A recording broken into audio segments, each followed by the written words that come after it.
Hello friends, welcome to Sushma சமையல்.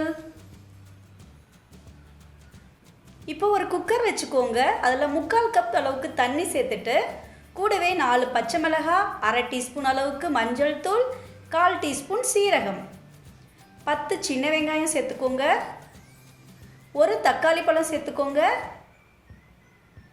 ஒரு கட்டு சிறுகீரை சேர்த்துட்டு நல்லா மிக்ஸ் பண்ணிக்கோங்க. இப்போது இதை 4 நிமிஷம் வேக வச்சுக்கோங்க. இது கூட 50 கிராம் அளவுக்கு பாசிப்பருப்பை வேக வச்சு சேர்த்துக்கோங்க. கூடவே தேவையான அளவுக்கு உப்பு சேர்த்துக்கோங்க. 2 டேபிள் ஸ்பூன் அளவுக்கு கல்லெண்ணெய் சேர்த்துக்கோங்க.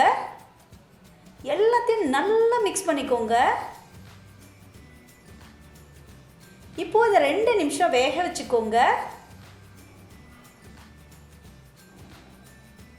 இப்போ ஸ்டவ்வை சுவிட்ச் ஆஃப் பண்ணிவிட்டு லேசாக மசிச்சு எடுத்துக்கோங்க.